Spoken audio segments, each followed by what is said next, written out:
were in 6th grade. I still wore bobby socks. I don't know about the rest of you, but we were all dressed up, and I had my nice frilly socks on. And the speaker for the day was me.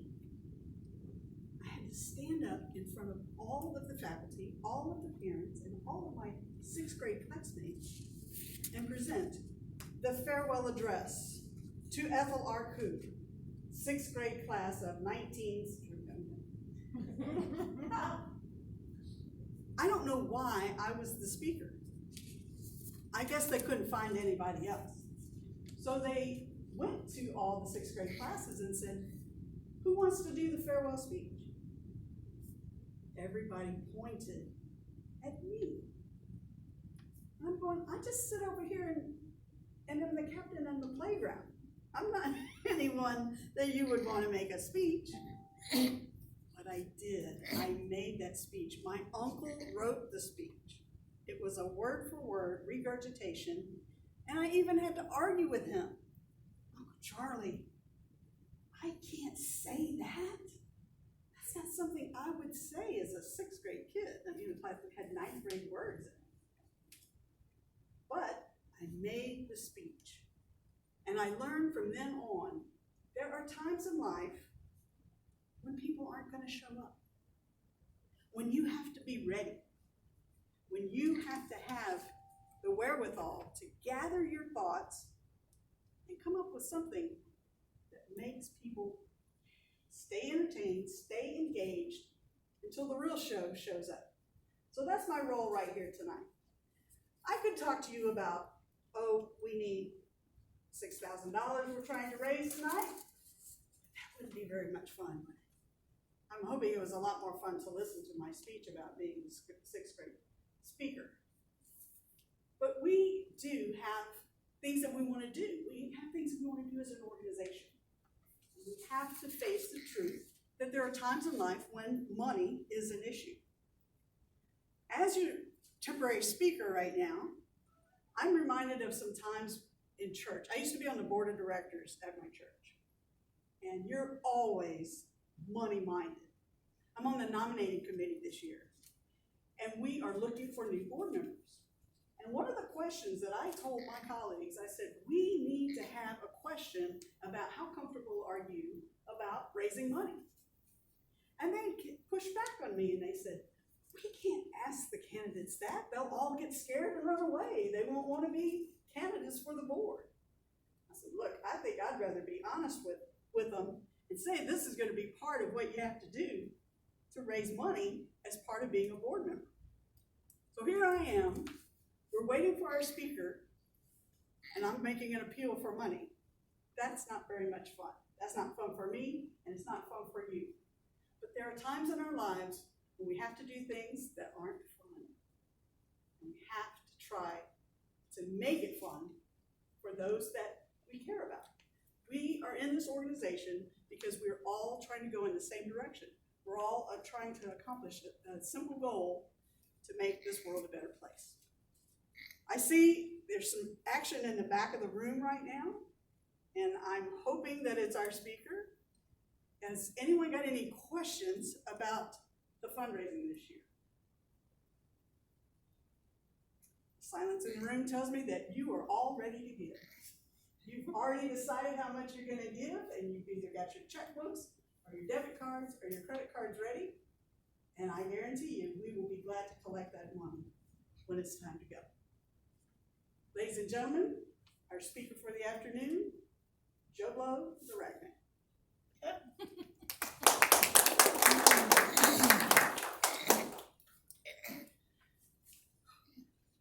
Your next speech.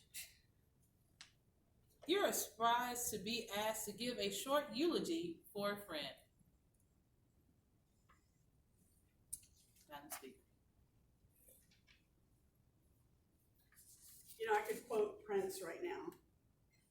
Ladies and gentlemen, we are gathered here today, but that is so overused at funerals and at weddings. But today I'm here to do this short little service for my brother James. My brother James was my baby brother. There are three of us. We were stair steps. We had an older brother, 5 years older than myself, and two younger brothers. And James was the baby, the redhead.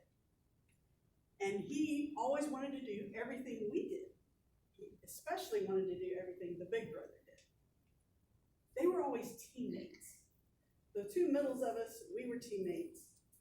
But the oldest and the youngest, they were teammates. So there's 7 years difference in them. We're playing baseball. James is 3 years old. We don't even have a bat for him. We cut off a broom handle. He could not figure out how to swing. Of course, he was left-handed. He could not figure out how to swing, but he would bounce the stick up and down on the base.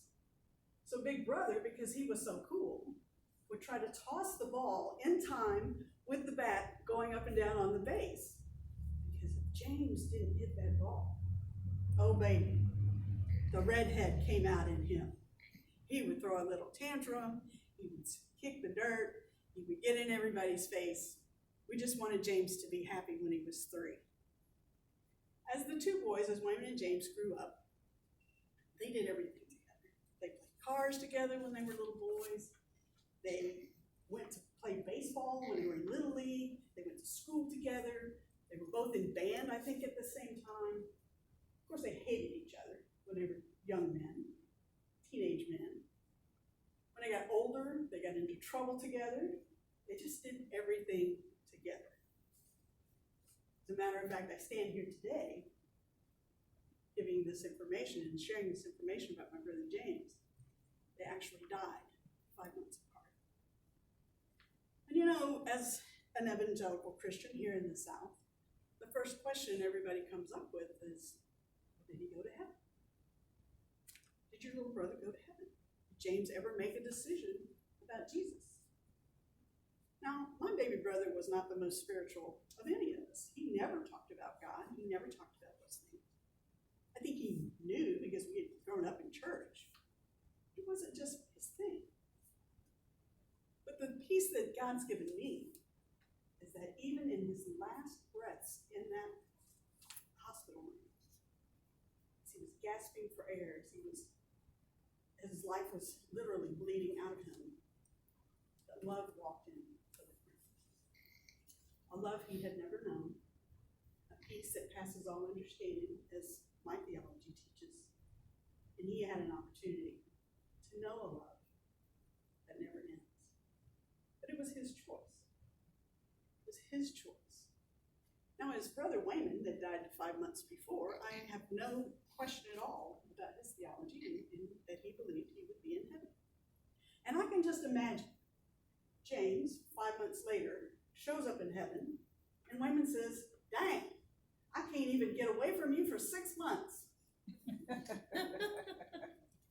Because they did everything together. You know, our lives take some interesting winds and turns. And we never know the number of days that we have. I've learned from going through this experience with my 2 brothers, you have to live every day. I'm a sports enthusiast. And I'm saying you got to play every down. Every possession of the ball, you have to try to score. Life is that fleeting. Life can be that much fun. Even in the difficult times, I look back on being with both of my brothers as they died. And I'm glad I was there. I'm glad I made that choice to be there. It was a hard thing to do, but I look back and I can laugh.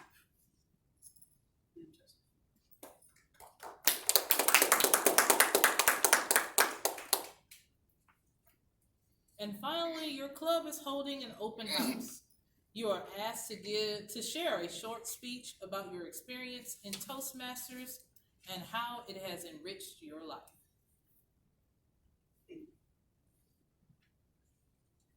Ladies and gentlemen, you're here today because you want to learn about Toastmasters. I remember when I decided to learn about Toastmasters, I really wasn't looking to find out anything about Toastmasters. I had heard of Toastmasters, but they decided to do a club at my church. and being on the board of directors, I said, well, now this is a nice little thing for me to support. Because new organizations and new things that we're trying at the church, I think the board should be involved. I was at a board meeting the first night that they had their demo meeting, but I left a big note for the people that were starting the club, the sponsors. I said, I'll be here next week, because I just wanted to support this new effort in the church. Bye-bye. I've missed very few meetings since that time. I'm a charter member of Find Your Voice Toastmasters. We are in our 5th year. We've been President's Distinguished, which means nothing to you, but it is the highest honor that a club can attain in a given year. And what it really means is that the club members are achieving their goals. I had no idea that you could work this hard and have this much fun. I got to be the inaugural president of that newly chartered club. Now, how did that happen? Because I wasn't a Toastmaster. We had someone that was one of the sponsors, had been a Toastmaster for 9 years and was finishing their DTM. That person looked at me on the side of the room and said, and you're going to be the first president. And I'm going, say what? Jo Simpson, which none of you may know her, but she's very seasoned DTM and Distinguished Toastmaster in the district, looking across a table at me and says, you don't have to do anything. And I'm going, wait a minute, I think I'm being set up here. There is no way you can be the president of an organization and not have to do anything. But I went with it. And I did have to do a lot of things. You know what I had to do? All those other officers, the treasurer, the secretary, the vice president of education, well, actually, I didn't mess with him too much because he was the only one that knew what was going on. I had to keep all those little puppies in the basket, making sure that they were doing what they were supposed to do. And we went through that first year, and we didn't know anything what we were doing, but we ended up President's Distinguished. It was a lot of hard work. It was a lot of encouragement. But I want you to know, if you join Toastmasters, you will find a place where, number one, you get to work on yourself. You go to other organizations, you're always giving out. Toastmasters, you get to work on yourself. And you will see, you will watch yourself change. You will watch yourself grow. When we first started Find Your Voice Toastmasters, we had these young professionals. And they were given 3 or 4 or 5 speeches, and then they would get an interview in their company. And they'd get a promotion, and they'd move away. So we had a hard time keeping our membership balance. That's what Toastmasters can do for you. Because why? Develop your confidence. If you're here today looking for a place where you can work on yourself, on skill sets, and confidence that you will use the rest of your life, welcome to Toastmasters. And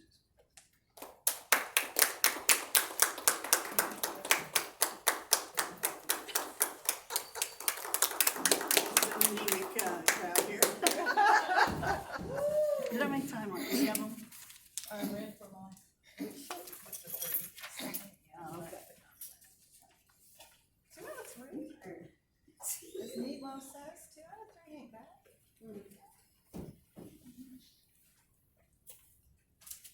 One second while I confer with the president.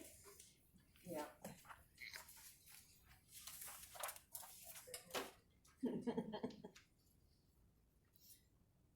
More happy speeches. Oh, our speaker's not here. Oh, Oh, I can make a Christina. speech about that. Table topics. Oh, we don't do Yeah, I can. Why don't we move on to that and give Yvette a little more time? Yeah. All right. Yeah, we can do that. And then we might end early.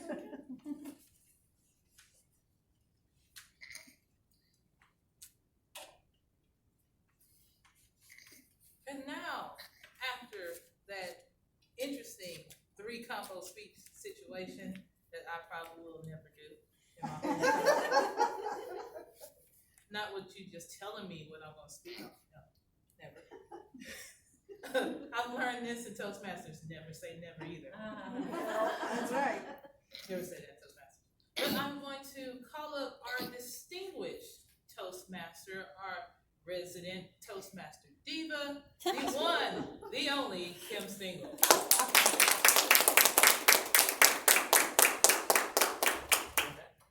Thank you, Madam Toastmaster. And yes, you will do that someday, because Grasshopper, I trained you well. What a wonderful, fun, experimental type speech to watch. I've done some of these myself, and I actually enjoy them. And they're very intense, and they're very nerve-wracking, but they're also very exciting. And you did some beautiful things today that I want to kind of touch on. I'm also going to say some things that I kind of just share something, because I think what you did was amazing. I'm going to share some tools that I use also that could help you. I don't think there's much you did that was bad, wrong, or different. Just some different tools that I think we can all use that I will offer up. First of all, it was fun hearing you speak in this way. I think you were lighter and more at ease and joyful in your skin than probably any time I've seen you in a prepared project. Even though I know inside you probably had a lot going on, you were so light and at ease out here with us, and that was really fun. Great impromptu, great jumping in, great flow with the conversation, but very comfortable with the space, very comfortable in your skin, so that was fun. I liked on the first speech, I'm going to kind of break them into three. I liked on the first speech that you jumped in and you kind of tackled it and you had a flow. A few things on the first speech that I think you would do, and I'm going to talk overall about all of them, is, well, let me start with this one for all of them. I think it is okay when we are put in an impromptu situation, even when we do table topics in our club, the clock doesn't start till you start speaking. You have a moment where you can sit and plan. In these situations, you would have at least 30 seconds to a minute to sit on the side and draw out your structure.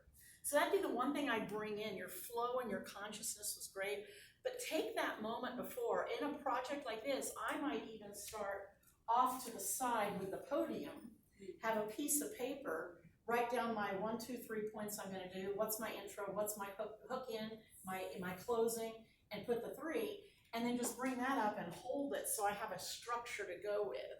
The first one kind of kept going a little, oh, now we're here, okay, oh, now we're here, now we're here.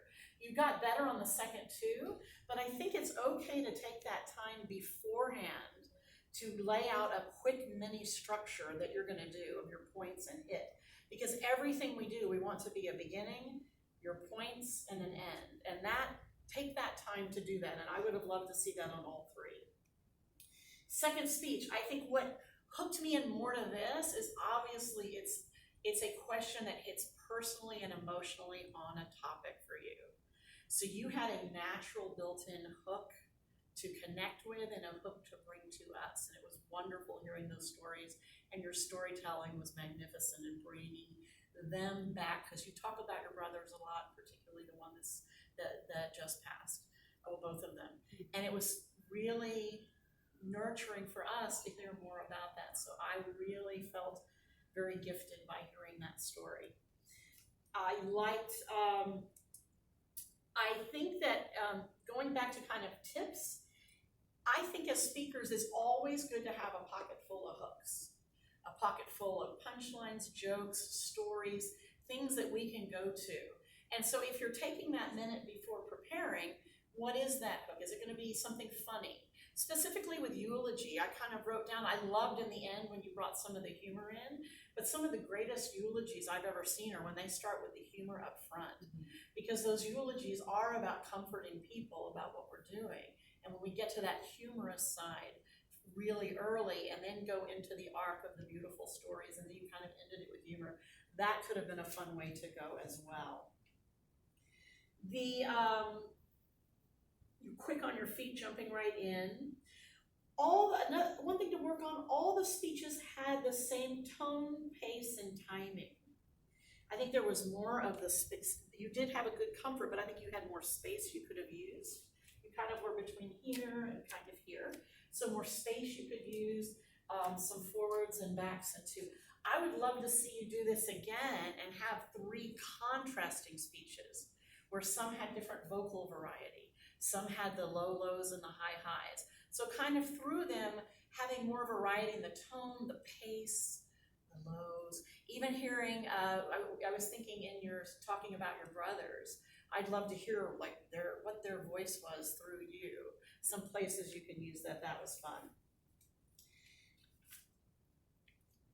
And other than that, I say, yeah, we use the accredited speaker evaluations here.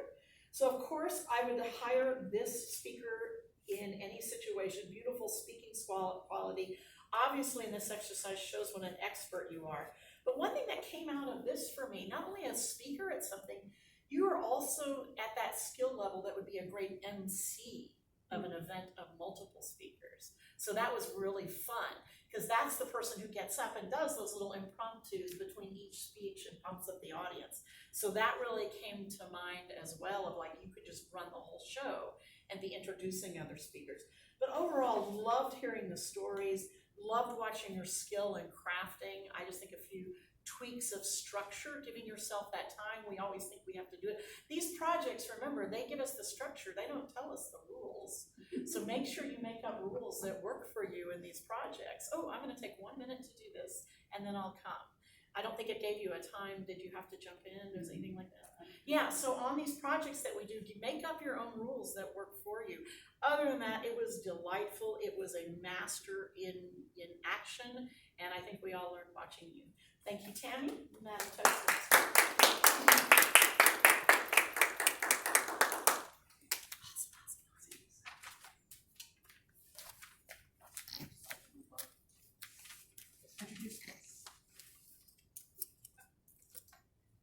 Since we have a few guests in the room, I would like to open it up for you to actually tell your name and tell us a little bit about what brought you here to Toastmasters. So I'm gonna start all the way in the back. That's beautiful. Yes, you, sweetheart. Yes, you. Hey, my name's Linda Rudd. I guess I'm a transforming communication addict. Everybody else here. I meet all sorts of you. I've met so many of you in dining out Toastmasters, at the conferences.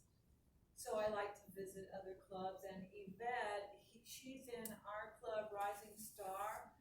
She had mentioned this club quite a number of times, and so we decided, because she's also in Rising Star as well, decided to come and visit. So that's why I'm here. Awesome. And of course, we gotta hear from you too.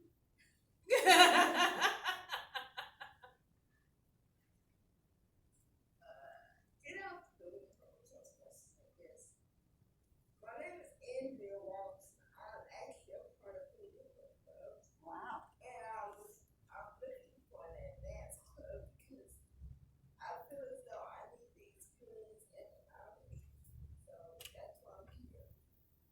Awesome.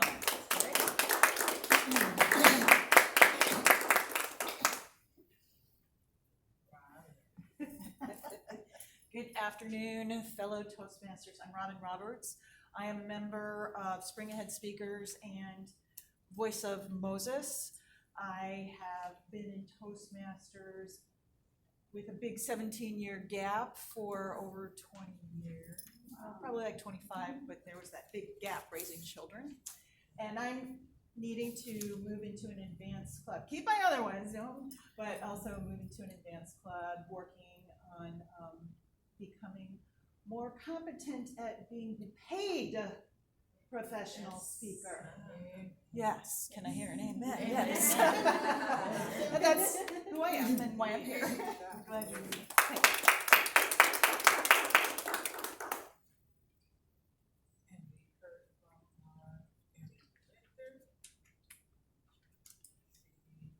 Reports. One more. She's a member. Yeah, she's a member. Once we get that check today.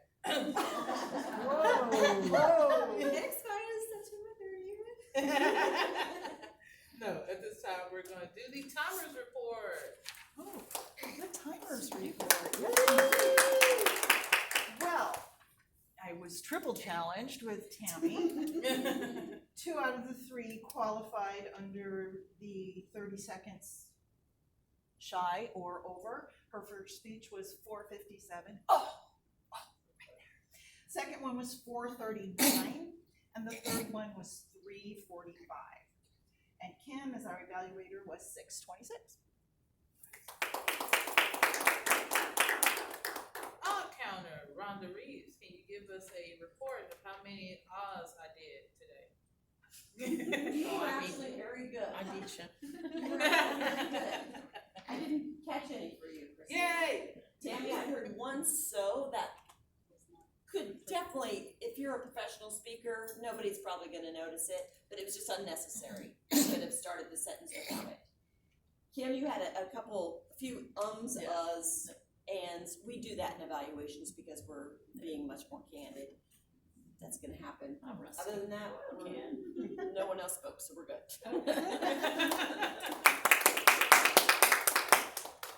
All right, good, Marion. Kim Stinkle. Tammy got a pass because I was so busy evaluating and enamored with her great storytelling. I kind of let that go. The only thing I caught with you, Christina, was when you were reading the intro, you said extemporaneously instead of extemporaneously. Yes, I did. That was a little tongue twister, but other than that, and since nobody else spoke, we did pretty damn good. Just so you know, I actually have a speech impediment, so I actually try to prepare No. notes and read things a couple of times. Now that we got all of our reports out the way, does our area director want to talk about what she's seen She here? does have a. She has some Hey, Presentations. ooh. I have reports. Oh, shit. Oh, yes, you can come. Matter of fact, you want me to move the podium? How you want it? You bring it up. Just go like this. That's this. Okay, yes, ma'am. Our first award is for 2018-2019. The goal is to achieve level 2 by December 31st, 2018. And Jennifer Nelson got this.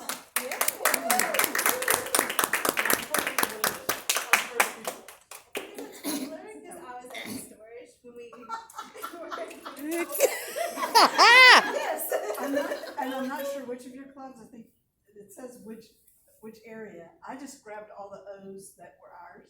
It says 011. We're 13 That's, now. we're good. That's not. Or these for last year. Last year. Yeah. Last year, I don't know if we were. That's okay. Last year. Oh. Thank you. This year. It's good. Bling. For the same thing, so review 2018-2019, achieve level 2 by December 31st, 2018. Kimberly Stegman.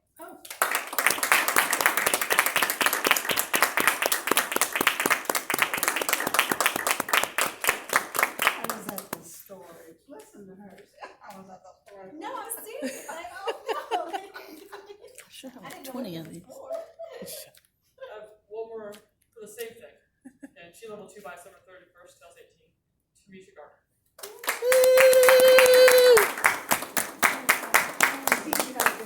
Yes, yes. I've never done that project. We have another award. This is. Ooh. And this is for being a coach in 2018-2019. The Stafford Talking Titans. Tamisha Garner.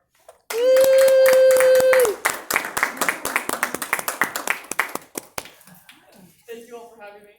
One thing I really liked is that you had your guests introduce themselves after you had the major talking. I don't know if you usually do that, but I think that makes it easier for them to stand up and talk about themselves.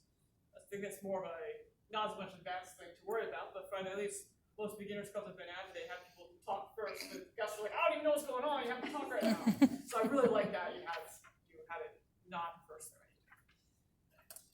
I have no other ideas, but if you have anything you want me to make sure I put on my sheet, let me know. I'm great.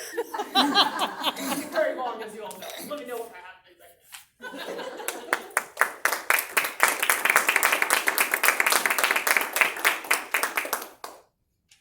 And at this time, it is time for me to relinquish my stead. Up here. Now it's time to say goodbye to all my Toastmaster friends. I'm going to bring up our illustrious president, Ms. Rhonda Reeves.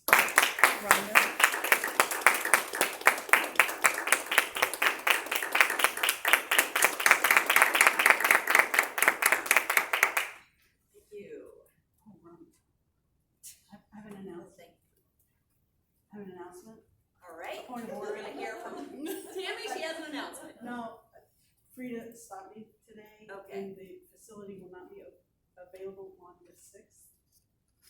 So she said 13th would be fine to make that meeting up if we want. In October, right? We have one on the 20th. You're right, that's the 13th.